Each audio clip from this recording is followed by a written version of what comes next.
Welcome, everybody, to the most current episode, depending on which order you're listening to, of the People of Pearland podcast. I guess it's the most current episode for us because it's the one that we're recording now. There you go. But I really love the timelessness of all of this.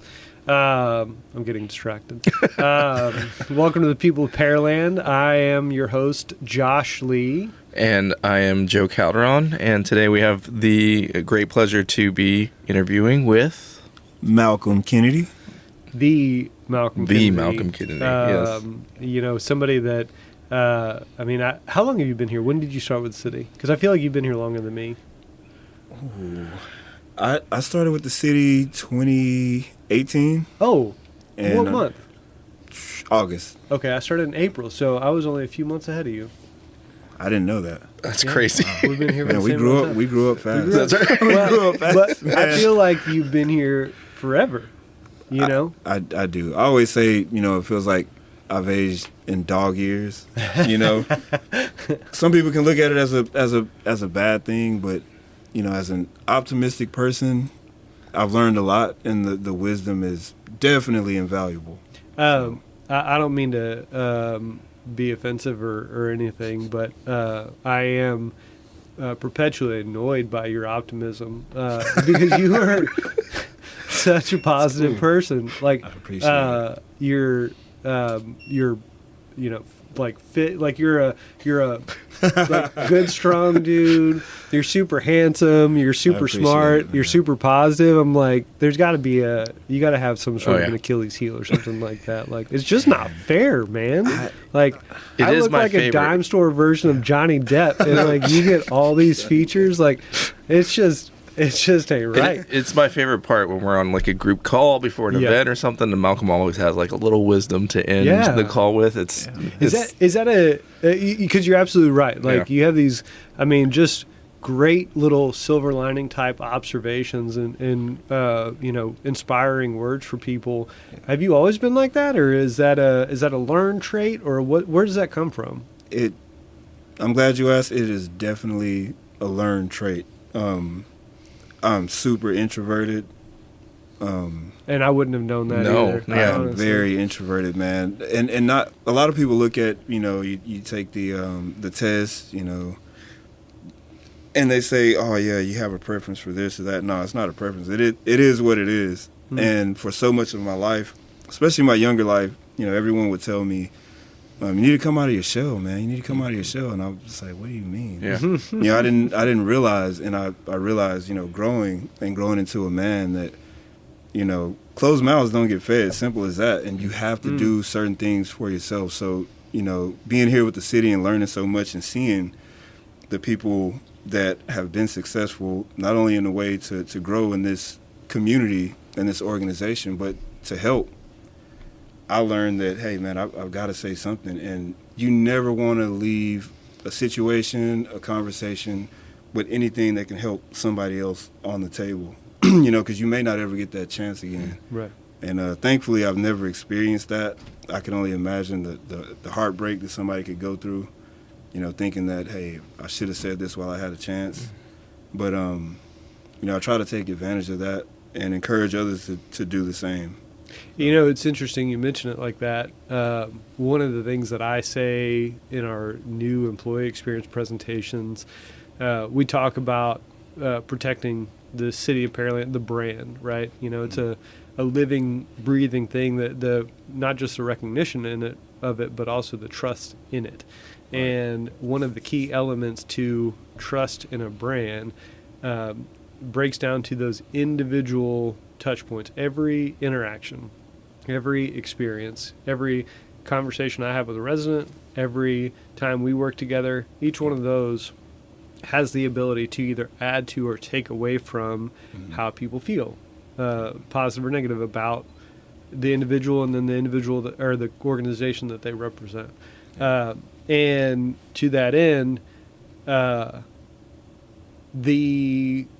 how we show up in those situations, whether we realize it or not, influences other people. It does. And there can be things. There was, who was the city secretary? Crittenden, Leslie. Yes. Leslie Crittenden.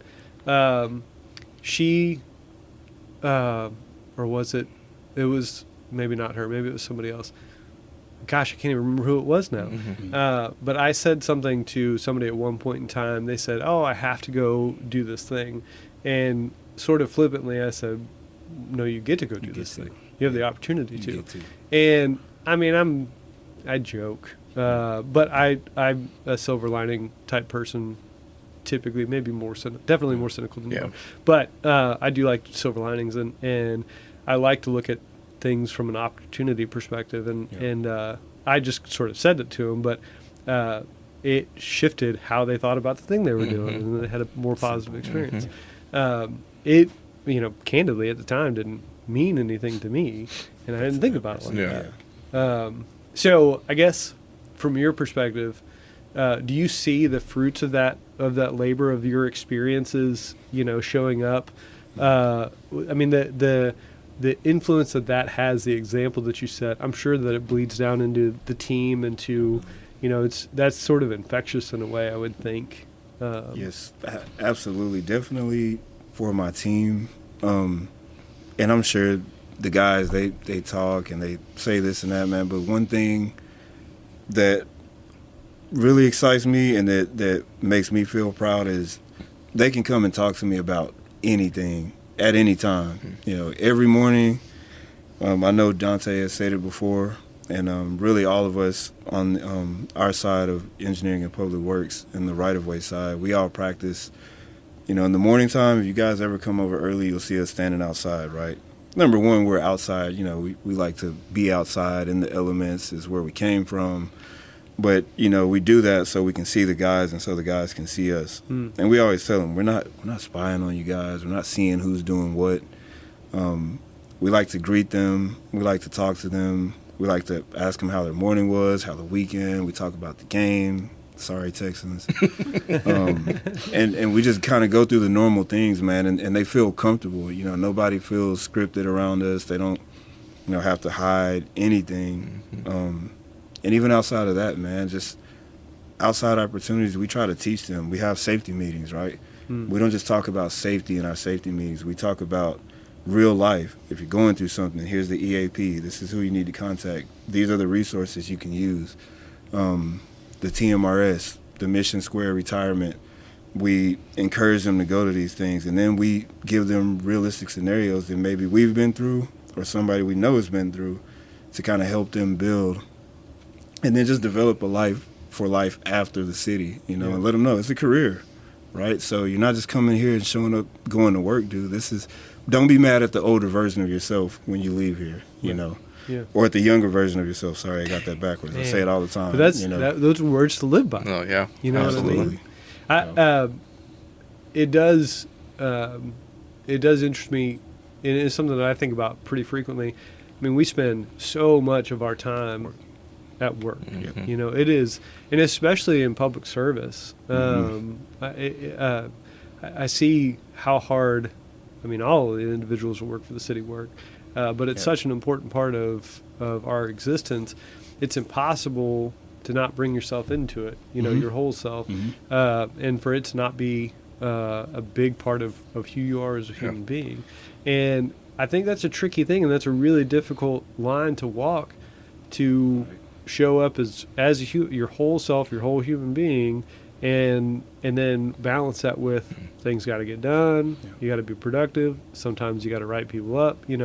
All the things that go along with that, and how do you navigate that in such a way that it's mutually beneficial for the individuals and as well as the organization. So it sounds like for you, showing up, being present, getting to know those individuals as individuals first and then employees second is kind of is that kind of the key to that success for you? Or what's the trick there for you?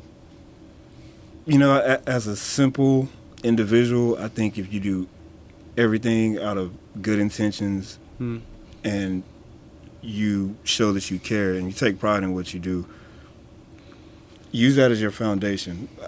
Anything. It doesn't matter if it's a process here with the city or anywhere else. It doesn't matter if it's life. You have to have morals and principles, these ethical, these codes, these values that are correct and stand correct with most, if not all. And if you move from that point to where you're going, I think you'll always end up in a good place. And even if not in a good place or better place, you had great intentions, and that's what your goal was. So with all the guys, it doesn't matter. If we have a teammate that has issues or problems, I would say they're on the team, and we're only as strong as our weakest guy. So if the teammate needs help, he needs work, let's not talk about it. Let's go help him. Let's go do something about it. And we all take that same mindset, and the guys kind of know now. When they come to me if there's issues, we're working it out together, And I think if you do that, it doesn't matter what you're doing, man. You can really help people, and then you feel good after you do it, I'm not trying to take credit for anybody or for helping anybody, but it just makes me feel good naturally as a leader to see somebody do well, and I think that's why myself and a lot of us are fit for this type of work. I've been a public servant my entire life, whether I knew it or not. And so it's kind of like a calling, and I know that's not a mistake by design. Sure. So to your point, it's a simple idea, but difficult to do well. I think. You're right. Sure. Sure is. Yes. Because at the intersection of I've got good intentions, a people first approach to life and things like that. There's still that layer of humanity, of just life generally speaking, right? Complications at home and stress at work and fatigue and all the other things that set in, and being able to maintain presence, right? And even in when you're tired, when you're burnt out, and all of those types of things weighing on you, being able to rise above that to be the best person you can be in those situations to help others, that takes real discipline and real intentionality, I think. And I think that I was listening to an interview yesterday. A guy was talking about public service from a Christian upbringing, and how he applies that to public service, but starts from a place of love. You know what I mean? And when you, same sort of deal, it's a simple concept, very difficult to execute. And he said, everybody falls short of it every single day. And so there has to be this grace component. And candidly speaking, I think we all struggle with that. I know I struggle with it because I know how hard I work. I know how hard my team works. And on my less than best days, I'm quick to be cynical or critical of something that falls short of my expectations. Man, right? you hit the nail on the head, man. Definitely struck a chord there. So you beat me to the punch. I was going to say, when somebody else is having a rough or a trying time, and let's just call it darkness, the good thing about this place, and you can do this anywhere if you're a good human being, is you can be the light for that person, right? And when that light is here at work, it makes it easier to come to work. So if you can help, shed some light onto a person's situation and help them, they see this place as being something that's good for them. So they know, hey, if I have a rough time later, I can come back to this place, not physically, but where we are in life now. Sure. Just so happens to be in Pearland, with the city of Pearland, but I can gain some positive traction and maybe get this thing back rolling. The hard part about that is, and what you mentioned is, the people that are doing that type of work, they need someone too, right?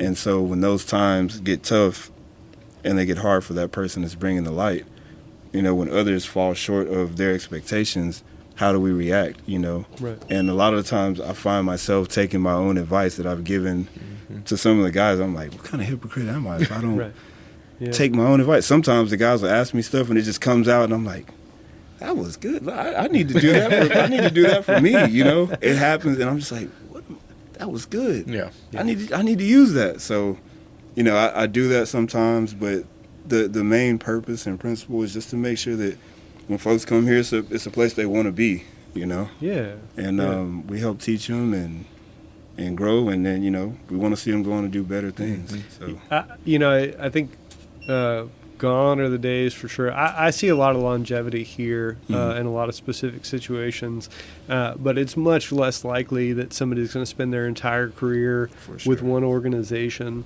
And early on, when I first started supervising people, that idea of you're going to be here for a finite amount of time, and during that time, a couple things need to happen. One, you know, your effort invested here needs to be mutually beneficial. It needs to be beneficial for you professionally.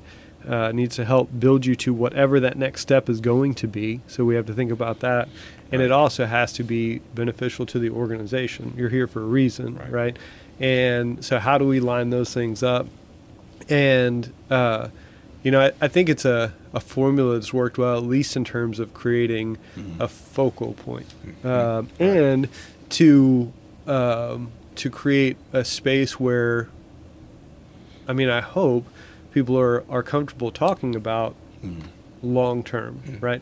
And life objectives, generally speaking, not just work, right? Because they mix, right? They do mix, but I like to do things outside of work too, those things can't be completely separate from the work that I do. And so, how do we blend all those things together and create a meaningful experience, right? That's worthy of our time, worthy of our attention, and leaves us looking back fondly on the person that came into the organization and the time that we spent here.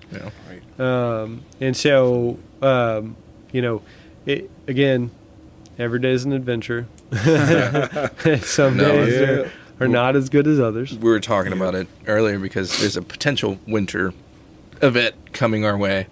And I brought it up with Jasmine and Kathleen, but I'm like, how crazy that we're in this space, this job, where we're all doing so many different things, and we have to, tell me another job where you work 40 plus hours or so, and then you have a week where you're all end up in the same building overnight, eating together, and trying to figure things out. Like, I don't, other than firefighting or, maybe what a rare opportunity that you get to share with these people, and every time we go into those events, it's intense and it's crazy, but I'm always thankful for the time spent with the folks around me. That's how I feel every time I come out of there. Well, and I'll tell you, I probably haven't shared this with anybody.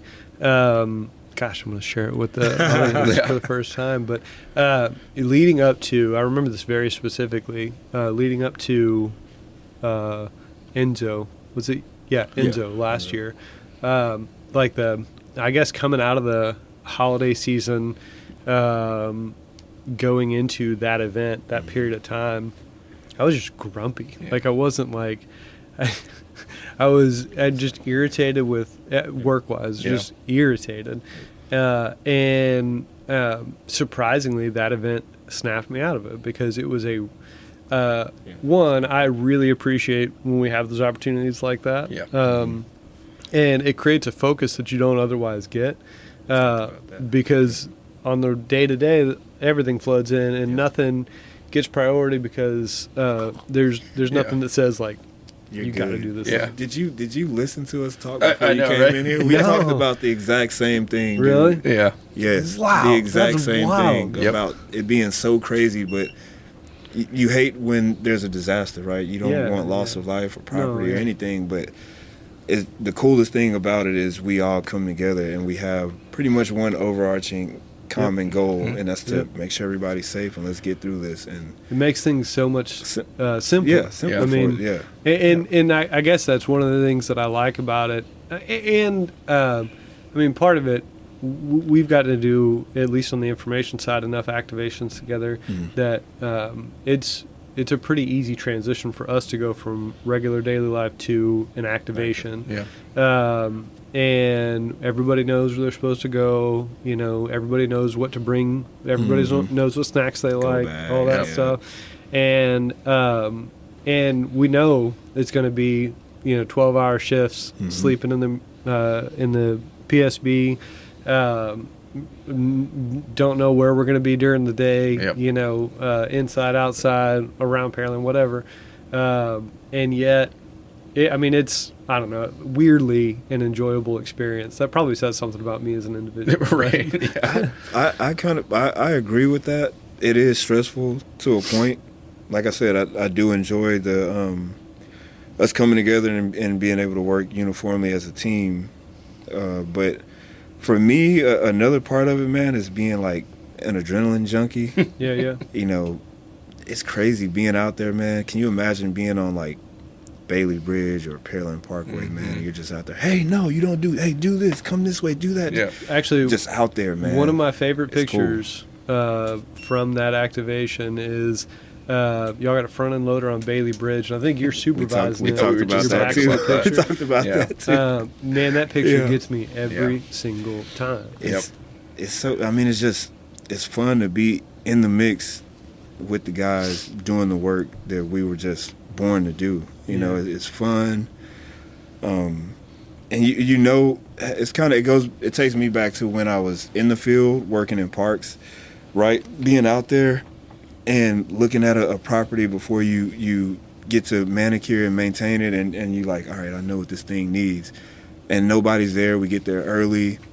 We go through our thing. We go do our thing. And when people start showing up, you see the community, the kids, the parents, the families enjoying it. And on some occasions, you'll get people come, they approach you and they say, hey, man, we appreciate all you guys do. And to be able to have that type of effect, and then move into more of a supervisory office setting where you're just doing a lot more of the administrative work, Right. to get back out there and feel that, man, I'm directly putting my hands on what I can make a change Sure. in this community. It feels good. And the main thing is I try to make sure that the guys, when we're doing that together, that they realize on the higher scale, like, do you realize what you're doing here? Like, drainage team, you guys are not just out here clearing drains. Like, you could be potentially saving somebody millions of dollars worth of damage on their property, thousands of dollars worth of damage, their homes, their animals, their pets, their family, their lives. This is what you could potentially be affecting. So, those are the things that make it exciting. Well, and I think that it's important to have that perspective because it's easy to lose sight of, right? When you get down into the minutia, like, oh, I got to do this thing, I got to dig this hole, or fix this pipe or whatever. That individual task, can feel monotonous or unnecessary. And I think one of the reasons we work real hard, selfishly speaking, why we do all the why exercises is to tease that out and to reinforce that. Everybody that works here, I think, knows this, but we have 940 employees in the city, and there aren't just warm bodies and seats. Everybody adds a specific contribution, and if they're not there doing that, then it's missed, and it has potential real-world impacts if that role isn't fulfilled. And to me, I think that's a really powerful thing. And we go as far back as, I was talking to somebody in accounts payable or payroll, one of the two. We were talking about why statements, and they prefaced their why statement with, it's not a large contribution. And then they talked about what they do, professionally speaking, which is making sure the bills get paid. And I said, let's just pause right there, right? Like, if you weren't here doing the thing you were doing, if our bills weren't getting paid, then our vendors wouldn't be giving us things, and we wouldn't have supplies to set up for, you name it, right? And so that tiny, what you think is a small impact has significant leaves waves across the organization, across the entire organization. If we don't have somebody like you doing the job, you can't understate that. The importance of that at every level in the organization. Every level.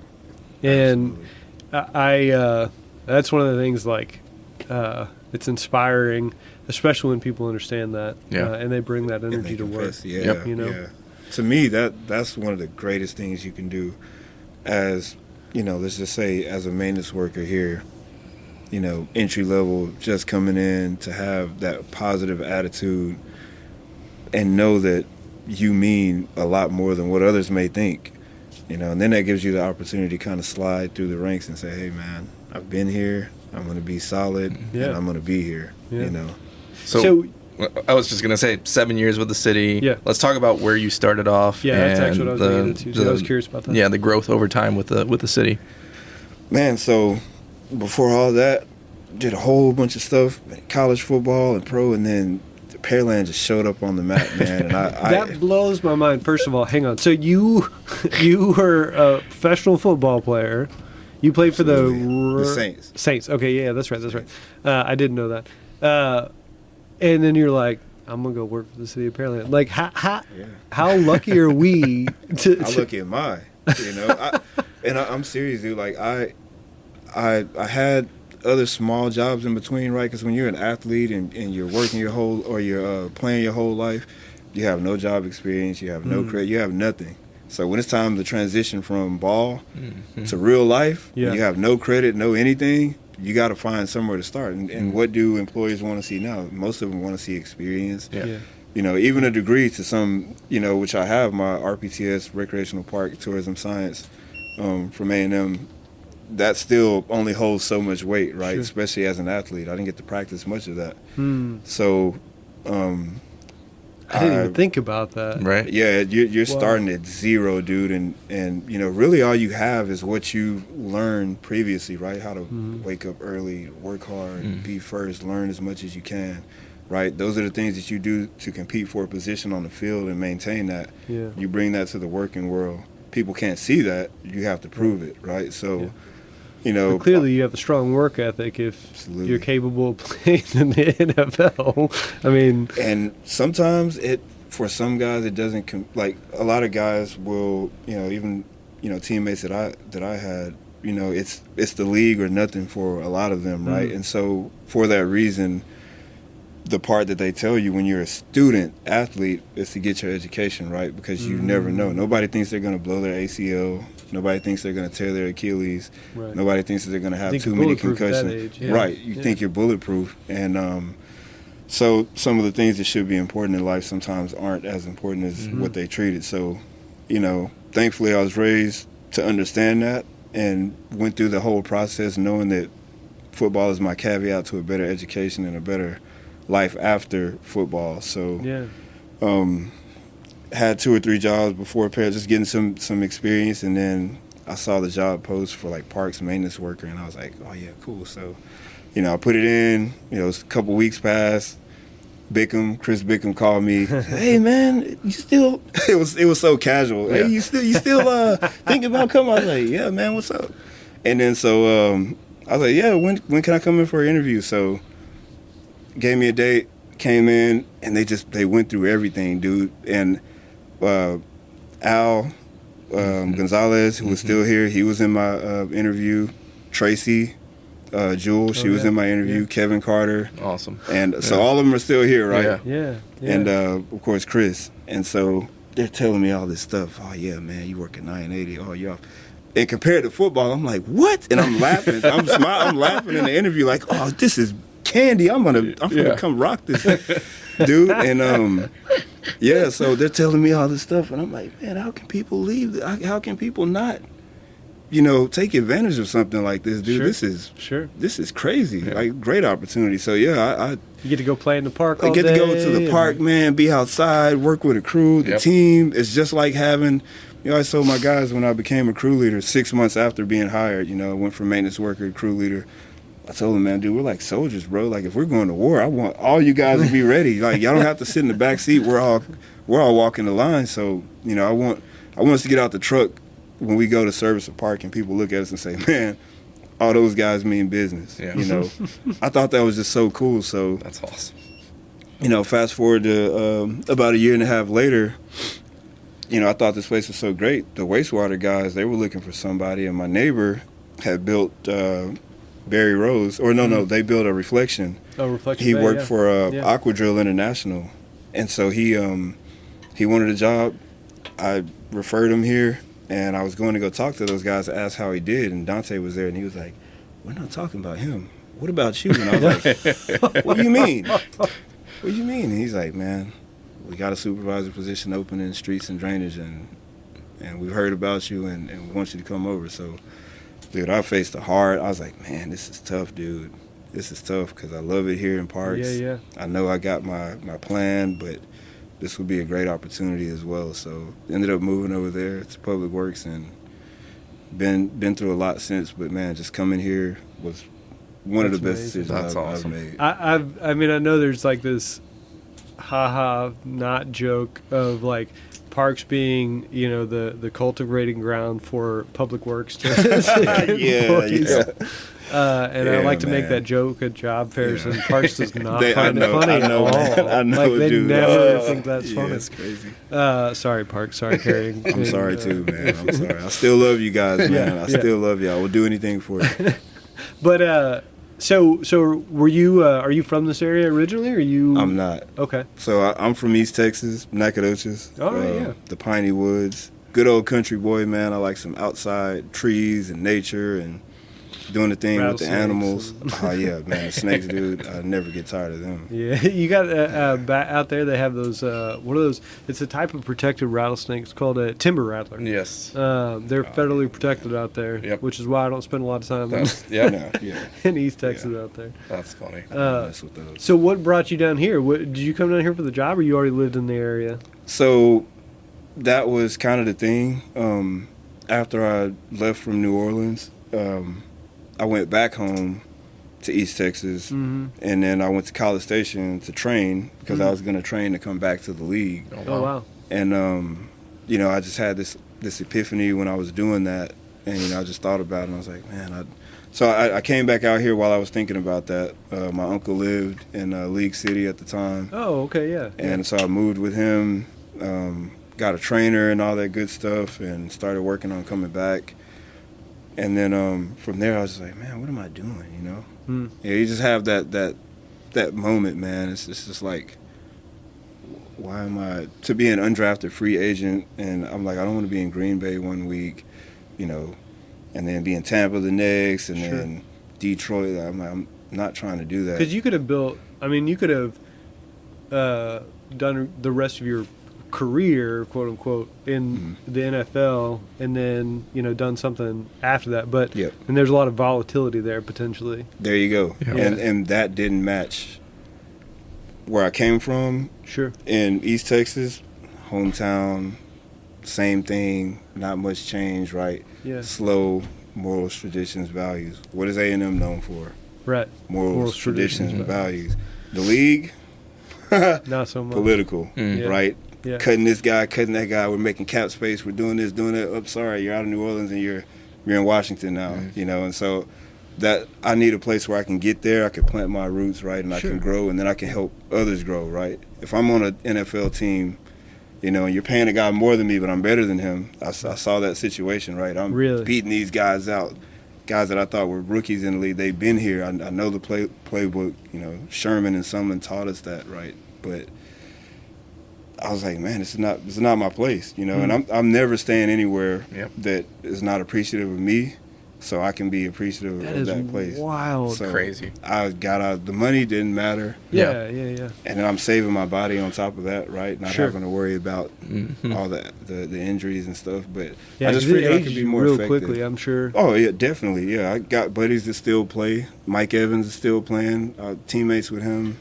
Von Miller, he's an old guy, right? Those guys, when I see them at the alumni stuff, they're hurting, man. Really? They love the league, but they're hurting, and it's okay, you know. It's everybody gets to make choices. Everybody gets to make choices, but I didn't want to go that route, man. I feel like I need to be in a place where we're all here and we're locked in, you know, and we can help each other, and the league just didn't feel like that place, you know. I mean, that's an impressive level of self-awareness that I mean, I can't speak for I know for me personally, like you gave me something like that, I'd be like, I'm gonna do this until I can't anymore, you know. No, I don't know. I don't know what I would do in that situation because I've never been blessed with those kind of talents, you know.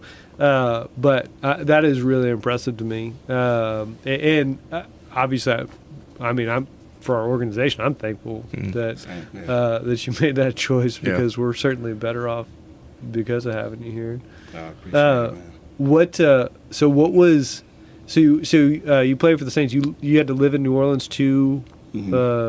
I mean, I guess you didn't have to live there, but Yeah, it's more wild. beneficial because Yeah. you're there training and all that good stuff. Yeah. Was that? I mean, you played throughout college. Was it a big shift going from that to the NFL, or was it like just training all the time and then games on Thursday, Friday, Saturday? It wasn't bad. So I had a foot injury that sent me home before even seeing the game in action from the preseason. But like I said, I like being places where there's a rhythm, right? And you get in this rhythm, and then you just go. So when I got to New Orleans, we were going through what they call rookie minicamp, and I was killing it, man. The workouts. I had some of the players, in college, the guys know you when you're coming in, right? You're 3-star, 4-star, 5-star. They read about you. They recruit you. In the league, when you get in there, it's every man for himself, unless you're like the number 1, 2, 3, Yeah. So, I had older guys that had been on the team like, hey, what's your name, man? And I'm thinking like, man, these guys don't even, I'm your teammate. How do you not know my name? And that begins that part of we're teammates, but we're not really, because anybody can be traded here or there. So the loyalty, but you're not as close as you're not as close. We're not brothers per se. That's surprising to me. I would think that they know each other better than that. They don't know. And if I don't know your name, I don't know you, right? And if I don't know you, how do we win? Yeah. Right. That's how the teams that I won on, that's how we won. It wasn't because I was a 4-star, 5-star. It's because we worked hard, we played hard, and we knew each other. And, those guys don't know your name. They also don't know you, so they treat you like they don't know you, right? So I could walk past you and not say a thing. If we did that here, and we both been here for 7 or 8 years. Yeah. That's a problem. What does that say, right? Yeah, exactly. So, I'll try that next time, just see what happens. Who are you? Right, dude? I'm kidding. Oh, man. But, yeah, I get running that, a I route, get man, and 10-yard out route, man, and Jones fracture, boom, foot. They took me to the hospital, got my x-ray. I kept training and everything to be rehab. Met a couple cool guys, Marcus Colston, Drew Brees, Cam Jordan, a couple of the trainers, and then we went to West Virginia to train at the Greenbrier. And then right before the preseason game started, which I think Houston was one of them, they released me and they said, hey, man, great person, great personality, great young man. If you're not picked up by another team this year, which we're sure you will be, or next year, we'll call you back. And so I went home to train, the whole College Station thing. I re-injured my foot, and that's why I came back out here to get better trainer, better medical. East Texas, small, not much there. So, but yeah, man, that was the whole reason. I was like, man, I was doing great, doing well, but Yeah. And to me, man, I take that with silver lining. Yeah. Dude. Like, Well, no, that's not my place. Right, right. So. I mean, that, I guess it's, with hindsight, it's easier to look back and go, oh, okay, that makes sense now. I personally, I see a lot of times in my life, not to that level by any means. Like, man, I was going to the NFL. No, I'm like, I lived in College Station, and I was going to move to Dallas, and the set of circumstances that got me there, ultimately super painful at the time, and then I look back and I'm like, that makes sense. It happened the way that it was supposed to. And I'm one of those people, man. I believe you do what you can, right? You don't just leave any situation that you want. Sure. You got to chase what you want, right?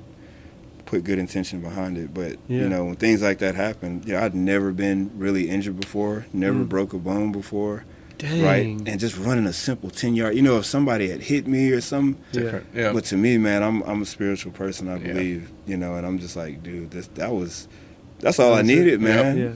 And, that's wild. it was known, right? It was known. Like, that's all I needed. Just a little nudge to say, hey, man, this may not be the it path. was written long before it's bigger than, you even existed, right? It's bigger than me, and that's how I treated it, man. Maybe this is for somebody else, and I understand that, right? Maybe me being somewhere else is better for somebody else than me not being here is for me. So, cool. Right. I'm fine with that. I would do that because if that's my path that I'm directed to go on, I'll make the best out of it, and it's predetermined. So let's do it. Let's rock. Yeah. Lean into it and go. Let's lean into it and go. So obviously, I mean, you're a physically fit human being, you know, certainly I imagine physical fitness is important to you. Mm-hmm. I know you're a volunteer firefighter now. Yeah. Do you do it for the physical aspect of it, or like what's your secret? What's your regimen to? I'm trying to get a workout routine. Yeah. Can you just mix up my diet for me? Put a little info in the chat GPT and let it. But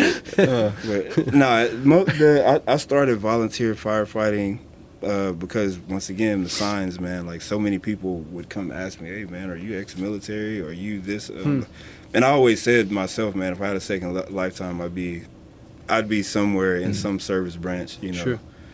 I like the team aspect, the togetherness, man, Yeah. and something about just going to put everything on the line. This is war for me, man. Yeah. Life is Yeah. war for me, bro. Like let's go get it. If you don't live your life like you're fighting a war, bro, you're not fighting for much. Right. To me.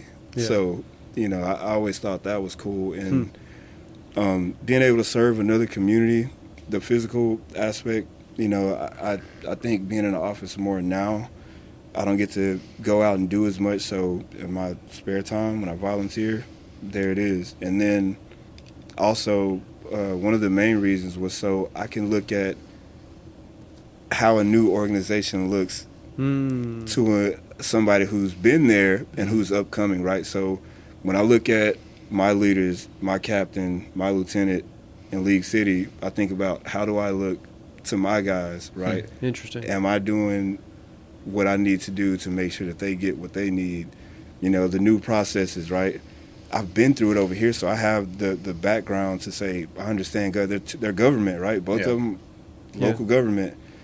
And even over there, it's so different than Pearland, right? Yeah. So think about these guys that are coming in that come from the private sector or come from working at, you know, a restaurant chain. How do they feel coming into this? Sure. I'm a superintendent here. Over there, I'm just a firefighter. Yeah. But I know the government, right? The people coming in may not know that. So how do I help break down those barriers by experiencing them again? How do I help my guys understand that better? And I haven't explained that to them or said that to them, but that was one of the main reasons. Like, man, I want to start this over, and then tie together all the incident, you know, management, doing all that. The NIM stuff, I think that's cool. Pair it together with fire and have the experience from Public Works. Well, and I think that, you know, Coast Guard and fire departments are two great organizations for the FEMA structure, the Incident Command System style of training, because they use it everywhere religiously. Yep. Yes. And, you know, I would imagine the skills and the exercise of work you're doing over there is complementary to the work that you have here, not just because of the local government, but also because, you know, of the emergencies and, you know, the, infrastructure. I mean, surely you knew how to crack a fire hydrant before you went over there, right? Yeah. But that's a fascinating side hustle. It's not even a side hustle. You're a volunteer, right? Or you... So they do have you can sign up for stipend shifts. I'm not sure. I'm sure Pasadena does it as well. But they do have where you can sign up for certain shifts to take stipend, or you could do points. But you know, to me, it's so much more than that. I always said I don't care because you got to have 160 runs, and you got to have within the fiscal year, and then you got to have 12 department trainings to meet the standard to be a League City firefighter. So I see. I'm already like, we're 3 months in to the fiscal year, and I'm already like over that. And I'm still gonna, because they're perishable skills, right? And they're life savers. So you get your core group of guys that are gonna be there all the time, and and it's fair because it's life, it's volunteer. Right. You got other things, but you know, that's the main thing for me, is just being there consistently and learning and just keep going. I got Fire 1 certified, Fire 2, and I'm doing EMT next. Will I use it anywhere else? I don't know. But so you just don't sleep, or? Oh man, barely, to be honest. Really? Barely, but you know, it's so rewarding, and there are times that I take off, man, and just take a couple of days. I'm such a systematic person, man. I if I take too many days off, I mean, it Throws you hurts out of me. whack. Yeah. It hurts me, man. I need the schedule. I need to stay moving because, you know, when it's time to shut it down, dude, and we can't do it anymore, Right. you're gonna wish you had those days, Yeah. right? Yeah. I don't want to regret anything I do Yeah. here, you know. So while All we're right. young and while we can, Yep. let's move and get it, dude. What I told because- Jasmine yesterday?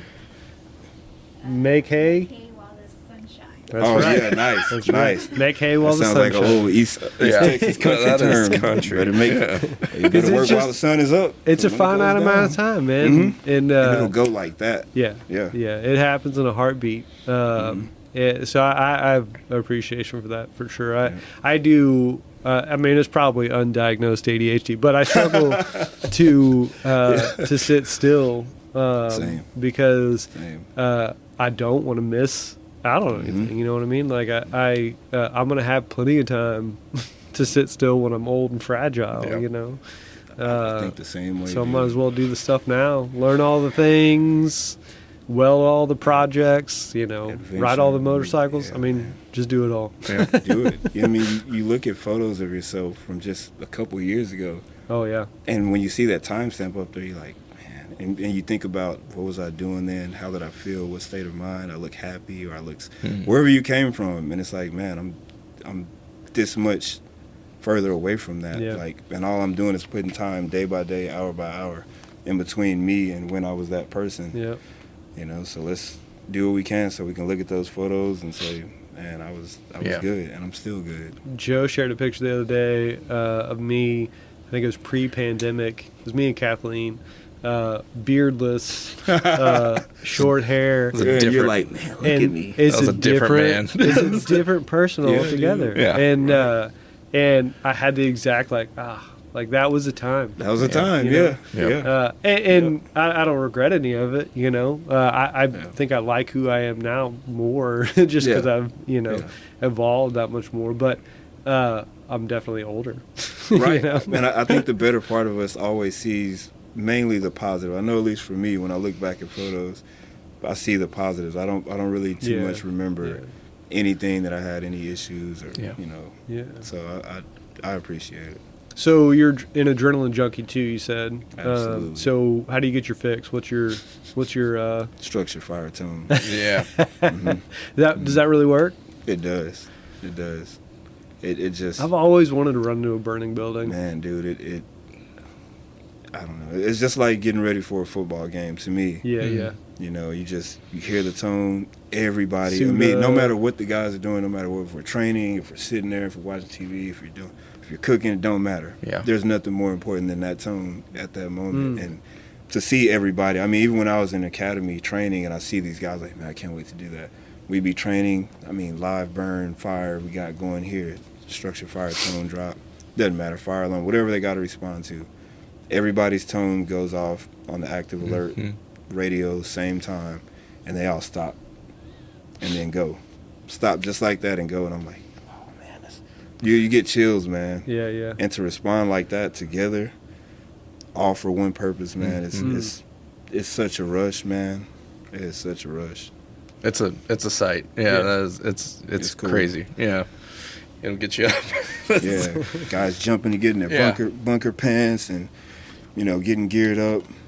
And, man, it's just in your own head thought process how you're going to execute this game on the way to the scene. And, you know, it's one of those things that I've always liked, and I knew how it would be before I did it, and it hasn't changed in my head. It's the exact same. That's Man, awesome. That's awesome. So other than being here, other than volunteer firefighting, is there anything else that fills your time? Oh, yeah, the family, for sure. Yeah. For sure. Yeah, man. They're always doing things, and the kids, or my kids 5 and 8. Oh, wow. So, man, they're always baseball, Yep. basketball, art, soccer. I mean, it's all the stuff, dude. You Yeah. know? And then just being a dad, man. And another reason, you know, I do this, so, you know, they can look and see, man, you know, I was proud of what my dad did. Because I didn't always have my dad. My grandpa was he was pretty much my guy. And he taught me, mentored me, he and my grandmother. And so they have something to look up to and say, hey, my dad does this, or he does that, or he did this. So, you know, I always play this little game with them when they're in the car with me, and I'll show them the different color utility flags. And now they can repeat it to me. I'm like, man, these guys are, kids are smarter than what a lot of folks give credit for. Sure. So, you know, putting these things in their head early and having them see me do all this, right, it'll give them some sort of drive because I know how important that is. And then we're seeing what type of generations we're moving into, right? The Gen Z, the Alphas, which my kids are Alpha. It's like, man, I'm going to make it so easy for you guys to dominate because you're going to have the millennial, the old millennial. You're going to have that work ethic, and it's going to be so easy for y'all because I'm going to be hard on you, and I'm going to make sure you learn. And when you get there, it'll be easy, you know? Yeah. So I definitely make sure that everything I do for them is, hey, later on, dude, this is going to benefit you, man. You can be mad at me, but you're going to love it. I love that. I love it. Well, I'll do the same thing with my oldest daughter. Every time we pass Barry Rose a lot, and so start explaining. The first time she saw the crane, she's like, "What's that?" I was like, and very easily explained it to her. Yeah. And man, now she can tell you all about Barry Rose. Every time she's, "Hey, that's the poop plant." I'm like, "Yeah, you're right." Yeah, man. You start with just feeding them a little, and then you just keep, and they expand and expand. And man, I want to put them on something early. Yeah. So they can know, hey, is this me or is that, what do I want to do, right? I had to kind of forge my own way, right? There was nothing outside of sports, you know? So I want them to have options. So I just teach them a little bit here and there. And, you know, with the city, you can do it. I mean, look at us in the room. You know, there's so many different talents. So I've had that thought a lot with my own boys. They're 11 and 14 now. And, you know, growing up, so my dad is still landscaper. He's always been a landscaper since before I was born. And every summer I'd work with him, and they would always say, "You're working with us now, so you don't work with us later." Yeah, you know, because it's hot out there in the summertime, and it is hard work. And so their intention was for me to go to college because they never got the chance to, you know. And I'm thankful for that. I'm thankful for every opportunity I've been given. And I'm thankful for the work that I did with them. And now looking at my own children, I can see, you know, I mean, they made a life for themselves and a good one. And I did it in a different way. And so I'm trying to share with my boys, like, hey, you can go and turn wrenches. There's nothing wrong with that. But you got to commit to it if you're going to do it, you know. And one of the struggles I think we find, especially, I mean, just candidly with my 14-year-old, is they see things on YouTube and they don't get to see all the hard work that goes into it. And so trying to go through those life lessons of like, all right, well, you can try a thing, but, you know, you need to find a mentor that knows how to do it and teach you how to do it. And then you got to spend tons of time and hours getting it wrong before you can get it right, you know. And I think the landscape, the work landscape is changing so much that there is more, there's more variety for sure. There is. It gives me a little bit of anxiety for them because it can be difficult, I think, to choose, but you can't beat a solid work ethic no matter what. And like you said, going back to landscaping with your dad, you know, that's one of those things, like, you know, that's why parks is usually a great entry-level position because most folks have worked with a mower or a weed eater or a blower. Not so much so now. It's changing now. There's a lot of folks that we see that hadn't even touched, you know, socket sets. Right. But, you know, landscaping makes you appreciate and respect so much when it comes to any work in the world. It's hot. But if you have the eye for it, if you can see the details, you're never done when you landscape something. There's always something. It's art. You know, so that's one of the reasons that so many people, good people, will transport out of, you know, parks and they go on the different other places because when you have it and you have it in parks and you're saying, hey, I'm going to work hard outside and do this and master this, you know, there's opportunities at other places and people see you, you know. Your name's on your work and it's on public display. Sorry again, parks. We're not trying to take all your But I'm giving you shout outs. And it's not only that. There's plenty of people that have cross-department transition and stuff, and it's really awesome to see because you see that skill set and you can see how they can wrap their mind around this other process and you know, add value there. It's I really appreciate that about this organization. Yeah, it's I like to see the diverse set of skills and talents that we have here, and I'm wondering now if I would encourage my kids to go into local government. I probably would because it's created a fantastic life, just even store like so when I came here, before I came to work here, I worked in the private sector, and my wife worked in federal government, and comparing the value of the work that we had done, Right. She was making policy changes and influencing, big things, and I was on the private sector side just making money for people who already had a lot of money. You know what I mean? It like at the end of the day, I was just making stuff, and most of that stuff was just going in the garbage can anyways. And similar sort of deal, this opportunity came up, and I was like, that'd be really cool, because I grew up in Pearland, and so being able to take the skills that I've accrued professionally and apply them to the community that raised me was really appealing. That's cool. And it is nice. I mean, I've got a list of people on a notepad that we're going to deliver calendars to. People want that. They want the calendar, and we have a unique opportunity to be able to hand deliver them to people. Like, what other place do you get to do Stuff like that? Yeah. That's awesome. This place is unique in a lot of different ways, and certainly thankful for people like you that see it and Absolutely. take full advantage of it as well. Absolutely, man. We always like to close these with. We do a lot of work around why people do what they do, what their motivation is, professionally speaking. Obviously, we come here because it's a job and we have paychecks and benefits, and those are all good things. But it's not, at least in my experience, the thing that gets people up and into the office and all that good stuff. What's your single motivating? What's the catalyst? What's the thing that gets you moving every day and excited to come to work here? For me, and I think many of us say this, it's the people, man, the friendships, right? When you develop a friendship, a kind of, I would say, a brotherhood with the people, the men and women that work here. Mm-hmm. For me, I love to reciprocate, right? This place has given me so much.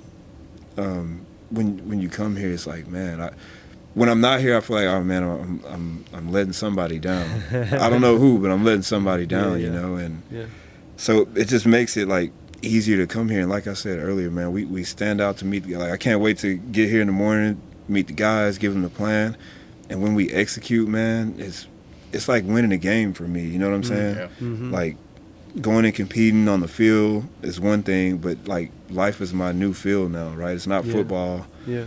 So like first down, that's all I want. I want the next first down. Keep pushing until the game's over, right? So coming here every day allows me to do that, and seeing the guys grow allows me to do that. Seeing my peers move up or move on when they move up, it does it for me. So, I think as long as those small victories are being had and held, especially between us and our respective departments in the city, it's going to naturally flow and help the community, right? 100%. A lot of people may say, hey, I do it for, man, I do this for the organization so that we can move forward. Not everybody can be the front-facing, the engine pulling the load, right? Yeah. We got to be the wheels, the tires, the motor, this, that. There's different components, and mine is just to come here, be good to someone, and help somebody get to a better place. And in the midst of doing so, we make this city a better place. And I just like to keep it simple. It's not a lot. There's nothing magic about it. It's just doing right by people and letting that good work fall off on somebody else. Man, I wish I could just bottle your attitude, and if I could sell it, oh my goodness, I would. Yeah. Make it sellable. There's like 5 or 6 quotes in this podcast that I just want to turn into a shirt or a poster or something. I know, man, dude. That would We're be gonna cool. have Malcome posters. Yeah. Let's market it, man. Dante and I talked about some of the things we want to do after this whole thing's over, and consulting was one of them. Just for people and young people at that, to help them understand, how local government works and some of the things that it could do for you if you put the good work in. So Yeah. I'm always surprised. One other real quick story. A few years ago, these poor children, I say children, they were grad students at a college. And I had been invited to come speak to their class because they liked having people that are out in the workforce coming to speak to them. And,